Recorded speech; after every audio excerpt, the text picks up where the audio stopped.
There's some interesting new evidence as to why carbs make us so hungry.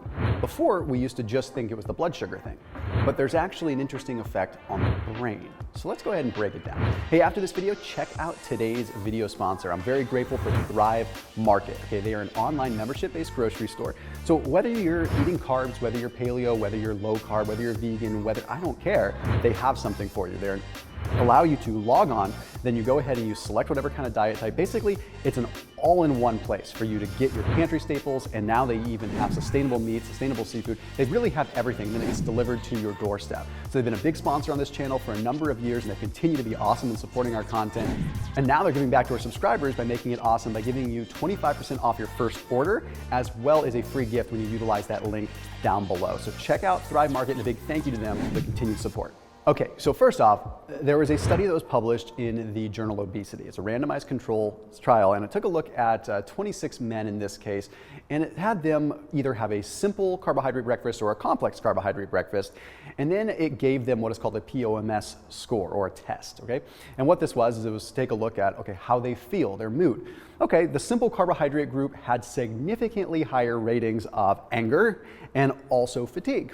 Okay, but then it was a crossover design, so then they crossed over to the other group, and the other group did it, and what do you know? The group that ate the simple carbs this time was also more angry and more fatigued. So it's kind of funny. I definitely feel like carbs make me more hangry, right? I feel that way. I feel hungry and I feel kind of angry. I don't always feel fatigued, but I think that comes with insulin sensitivity and things like that.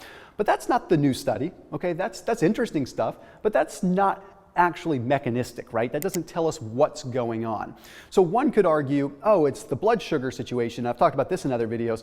I do think that blood sugar spikes and crashes play a role in how hungry we get.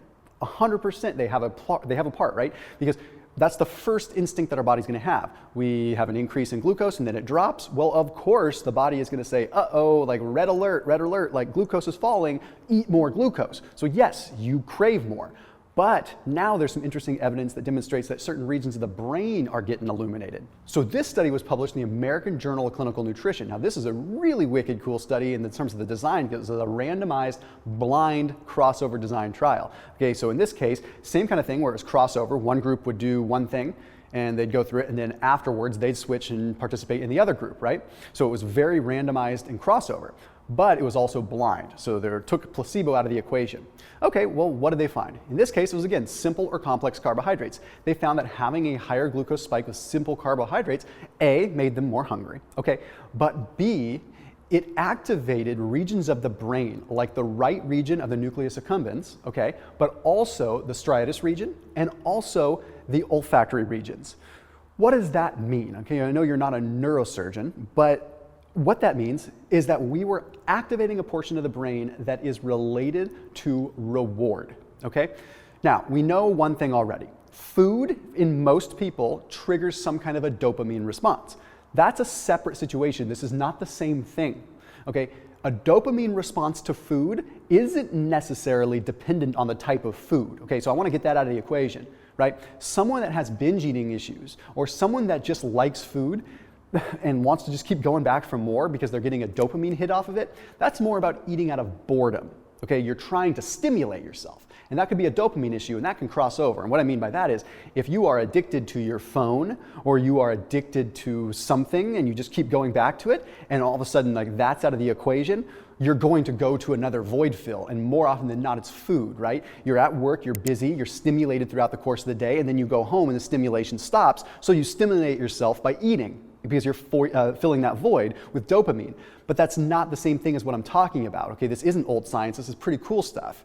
When we activate these regions of the brain, they are rewarding us for carbohydrate consumption. Because this region of the brain is directly tied with our reward system, when we eat simple or just high GI carbohydrates, it is telling our brain this is a good thing, and it's getting into our system that we need to eat more to elicit the same result, independent of the dopamine pathway. This is what fascinates me. So we have this kind of fundamental, and it's probably a survival thing, okay? If someone is eating a lot of carbohydrates to survive, then the brain is going to tell them that that is a good thing to keep doing it. but we are not living 500, 600, 1,000, 2,000, 3,000 years ago. We have an abundance of food. So if our brain tells us to eat it, guess what? Chances are it's within 5 seconds of us. Whereas 1,000 years ago, if the brain told us this, we would have to go out and get it. Okay, and we would have time to bring our insulin sensitivity up. We would have time to actually prepare our body to utilize those carbohydrates. But the brain is still kind of wired that way. So yes, you will notice that you are hungry and you crave things and you get hangry after you eat a bunch of carbohydrates. That doesn't change with anything. Like you're still going to have that issue, but being aware of it changes things a lot. So what you can do is find ways to improve your insulin sensitivity. One of the things I would recommend is getting up in the morning and in a fasted state, getting in the habit of doing a little bit of light workout. What is this going to do? It gets your body used to utilizing fuel first thing in the morning and can improve insulin sensitivity. Okay, the other thing that I would recommend that you do is anytime you do have carbohydrates, drop and do a few push-ups. I don't mean you have to do it in the restaurant, but really within 20 or 30 minutes, if you get some light activity in, it is amazing what happens. It takes those carbohydrates and it puts them to use. Does it still activate the region of the brain? Perhaps, it probably does. But if you allow the peripheral tissues to soak up the glucose, you at least take the blood sugar spike out of the equation and allow the cells to utilize that fuel or improve what's called glycogenesis, where the carbs go into storage form in the muscle glycogen or hepatic glycogenesis, storage form in the liver. Okay, so doing that is very important. And another thing I've talked about in other videos is making sure that you have clear defined gaps in between your carbohydrate meals.